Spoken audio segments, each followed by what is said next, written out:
Gold trusted gold buyers తాకట్టులో ఉన్న బంగారాన్ని విడిపించి ఈ రోజు ఉన్న మార్కెట్ ధరకే కొనబడును. మరిన్ని వివరాలకు సంప్రదించండి 7771077720. Welcome to RTV. నేను శివరామకృష్ణ.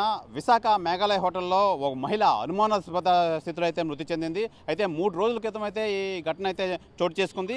అయితే సిపి సంగభద్ర బాగ్జీ దృష్టిలోకి వెళ్తే మటుకి ఈ ఉదంతం అంతా బయటకైతే వచ్చింది. అయితే మనం చూసుకోవచ్చు, ప్రధానంగా మనం మేఘాలయ హోటల్ దగ్గర అయితే ఉన్నాం. ఇదే హోటల్లో అయితే ఈ 3 రోజుల కిందటైతే ఈ మహిళ అనుమానాస్పద మృతి అయితే చెంది మహిళ ఈ సిపి దృష్టికి తీసుకెళ్తే అదే సిపికి తెలియడంతో మొత్తం అంతా ఈ ఉదంతం అంతా బయటకు రావడం అయితే జరిగింది. మహిళ ఆత్మహత్య విషయాన్ని గోప్యంగా ఉంచుతున్నారు ఎవరైతే ఈ కేసును అయితే డీల్ చేస్తున్నారో 3 టౌన్ పోలీస్ స్టేషన్లో. అయితే సిపి దృష్టికి వెళ్ళడంతో వెలుగులోకి వచ్చిందని చెప్పి ఈ ఘటన అయితే మొత్తం మీద దీని మీద దృష్టి సారించారు పోలీసులు.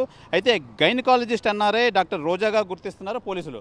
అయితే ప్రధానంగా ఈ గైనకాలజిస్ట్ రోజాగా అయితే ఉంది. రోజా అయితే అమెరికా నుంచి అయితే వచ్చింది. అమెరికా నుంచి వచ్చి డాక్టర్ శ్రీధర్ ఎవరైతే ఉన్నారో శ్రీధర్ని అయితే ప్రతిరోజు 4 రోజులుగా ఇదే మేఘాలయ హోటల్కి అయితే కలడానికి వచ్చేది, రోజు కలిసి వెళ్ళేది. అయితే స్నేహితుడైన శ్రీధర్ అలాగే మృతురాలైన రోజా మధ్య ఒక వాగ్వాదం జరగడంతో తను బాత్రూంలోకి వెళ్ళి అయితే ఈ రోజా అయితే ఆత్మహత్యకు పాల్పడిందని చెప్పి పోలీసులు అయితే తెలియజేస్తున్నారు. ఏదేమైనా ఈ ఉదంతం మొత్తం అంతా ఇంట్రాగేషన్లో అయితే ఉంది అని చెప్పి పోలీసులు అయితే మీడియాకి ఎక్కడ సమాచారం అయితే ఇవ్వట్లేదు. అయితే ఈ రోజా తన భర్తను యూఎస్లో వదిలేసి ఎందుకు వైజాగ్ వచ్చింది, అయితే తన డాక్టర్ శ్రీధర్కి రోజాకి మధ్య ఉన్న సాన్నిహిత్యం ఏంటి, అసలు ఎందుకు ఈ రోజా శ్రీధర్ని కలడానికి ఈ హోటల్ మేఘాలయకి వచ్చిందని చెప్పి అదే కోణంలో అయితే పోలీసులు అయితే దర్యాప్తు చేస్తున్నారు. అయితే ఈ 4 రోజులుగా మేఘాలయ హోటల్లోనే ఉంటున్న శ్రీధర్ని అయితే ప్రతిరోజు కలడానికి అయితే వచ్చింది. డాక్టర్ శ్రీధర్ కొంతకాలంగా హైదరాబాద్లో ఉంటూ విశాఖపట్నంలో ప్రాక్టీస్ అయితే చేస్తున్నట్టయితే సమాచారం అయితే ఉంది.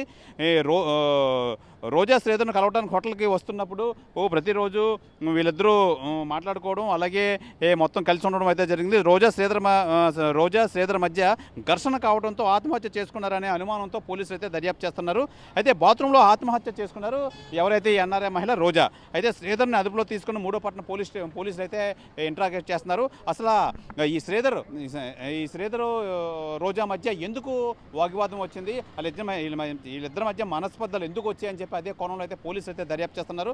అయితే ఇదే బాత్రూంలో విగత జీవిగా ఉన్న రోజాని అయితే మట్టుకే పోలీసులు పోస్టుమార్టం నిమిత్తం కేజీహెచ్కి అయితే తీసుకెళ్లారు. అయితే కేజీహెచ్ పోస్టుమార్టం నిమిత్తం ఆ పోస్టుమార్టం రిపోర్ట్ వచ్చిన తర్వాత కానీ విషయాలు అయితే వెల్లడించాలని అని చెప్పి అయితే ఈ పోలీసులు అయితే చేస్తున్నారు. అయితే సిపిని మనం RTV అయితే కలవడం అయితే జరిగింది. అయితే అండర్ ఇన్వెస్టిగేషన్లో అయితే ఉంది. దీని మొత్తం అంతా పోస్టుమార్టం రిపోర్ట్ వచ్చిన తర్వాత శ్రీధర్కి రోజాకి ఏంటి వివాదాస్పదమైంది, అసలు వీళ్ళిద్దరి మధ్య ఎందుకు వాగ్వాదం వచ్చింది, ఆ నేపథ్యంలోనే రోజా ఆత్మహత్యకు పాల్పడిందా లేదంటే ఇతరత్ర ఏమైనా కారణాలు ఉన్నాయని చెప్పి అయితే ఈ పోలీసులు అయితే అనుమానం వ్యక్తం చేస్తున్నారు. మొత్తం ఈ పోస్టుమార్టం రిపోర్ట్ వచ్చిన తర్వాత కానీ మొత్తం మీడియాకి అయితే వెల్లడిస్తామని చెప్పి అయితే విశాఖ 3 టౌన్ పోలీసులు అయితే తెలియజేస్తున్నారు. ఏదేమైనా అనుమానాస్పదంగా ఉన్న ఈ రోజా ఎన్ఆర్ఐ మహిళ ఈ అనుమానాస్పద మృతి అయితే మట్టుకి ఇంకా చిక్కుముడి వేడే పరిస్థితి అయితే లేదు. ఏదేమైనా పోస్టుమార్టం రిపోర్ట్కి వచ్చిన తర్వాత మొత్తం అంతా వివరాలు అయితే వెల్లడిస్తామని చెప్పి విశాఖ 3 టౌన్ పోలీసులు కానీ విశాఖ పోలీస్ కమిషనర్ సంగభద్ర బాగ్జీ కానీ అయితే తెలియజేస్తున్నారు. ఏదైనా పోస్టుమార్టం రిపోర్ట్ అయితే కీలకంగా మారింది ఈ మృతురాలు రోజా హత్య కేసులో. ఇది ఈ మేఘాలయ హోటల్లో అనుమానాస్పద మృతిపై వివరాలు. కెమెరామెన్ రావణ్ కుమార్తో శివరామకృష్ణ, RTV, విశాఖ హోటల్ మేఘాలయ నుంచి. మరిన్ని వీడియోస్ కోసం ఛానల్ ని సబ్స్క్రైబ్ చేయండి. లేటెస్ట్ అప్డేట్స్ కోసం వాట్సాప్ ఛానల్ ని ఫాలో అవ్వండి. ఆ లింక్ డిస్క్రిప్షన్ లో ఉంది.